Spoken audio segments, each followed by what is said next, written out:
Welcome to the Sports Source. This segment brought to you by A.G. Hines Company. If you're starting a home improvement project or trying to make some do-it-yourself repairs, don't forget that you will need to winterize some of your materials.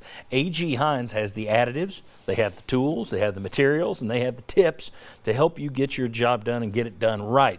A.G. Hines Company, they know what they're talking about. They've been doing it for a century. Think about that, 100 years, and their big kickoff is this week. A.G. Hines kicking off their 100th anniversary celebration, just an incredible achievement, and we're so happy and proud to have them on the Sports Source. A.G. Hines Company. All right, Tennessee in the SEC. Now, these are 24/7 sports rankings since the SEC expanded. In 2012, they finished 8th in recruiting in the SEC with Derek Dooley. 2013, that was the year that Dooley gave way to Jones. So it was kind of the mishmash recruiting class. You finished 11th. 5th under Jones, 2nd under Jones, 7th under Jones, 7th under Jones. 7th, Jones and Pruitt. 7th, Pruitt.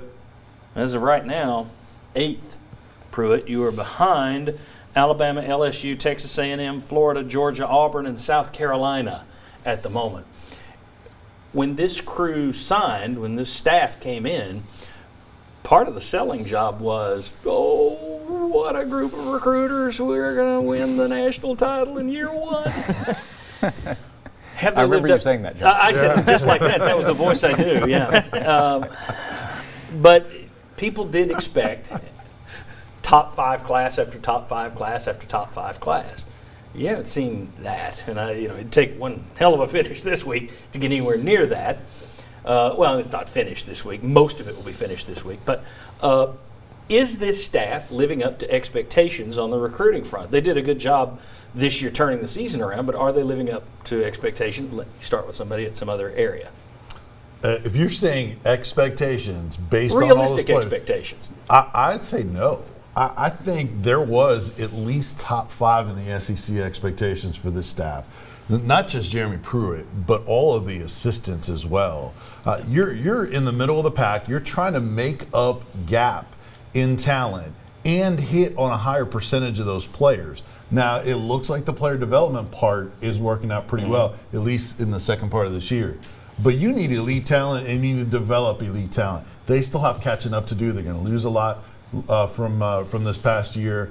I still think that it should be. I expected it to be at a high level, at least in the SEC. Not necessarily top 5 nationally, but top 3-ish in the SEC. Here's why my answer is no. I don't think that Jeremy Pruitt and the coaching staff at Tennessee have lived up to their own expectations. Jeremy Pruitt expects to go out and get the big time players, and they've gotten a few of them.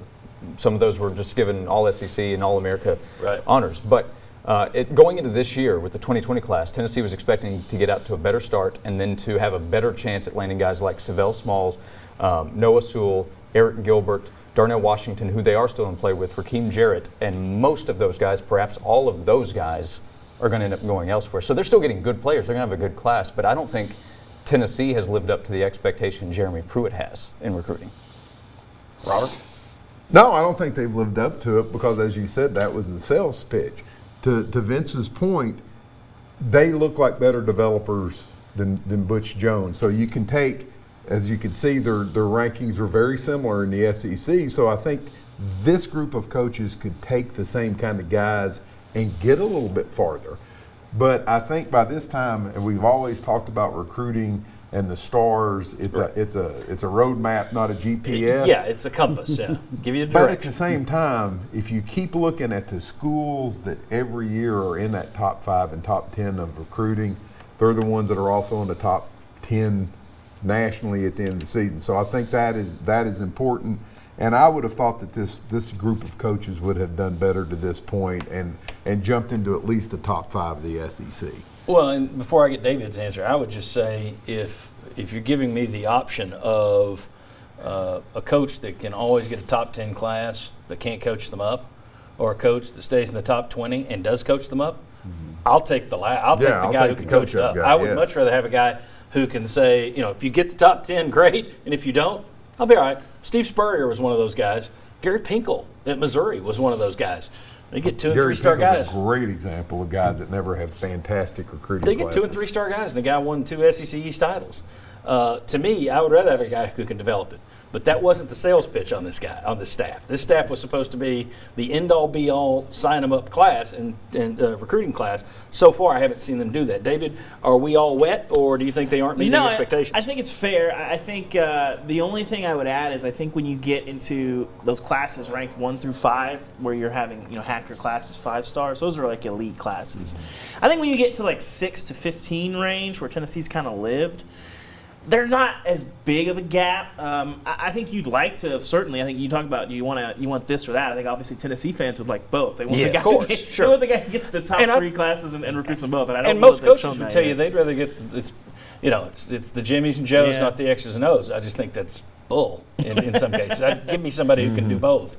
But Yeah, so I mean, I think there's a lot of improvement to have, and I think you're right. If you're talking about purely expectations, what people thought, I think definitely not. The 8th in the SEC, top 15 is not what people were hoping for. I think you can win some games with that, and maybe that changes as the program grows. But to your question, definitely not. I think they'll finish ahead of South Carolina, but they're probably not going to finish ahead of Florida and Georgia. So just in terms of the East, I think a lot of ball fans expect you to be finishing in that top 1 or 2 if you're going to climb those guys.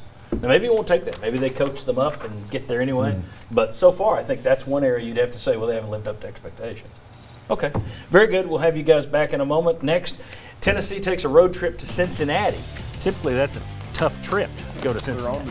They're on to Cincinnati. The problem is Cincinnati, well, the good thing for Tennessee is Cincinnati might not be up to snuff. Does that help their RPI, hurt their RPI? We'll talk about the Tennessee-Cincinnati matchup next, and we still got much more to come on the Sports Source. Come on back.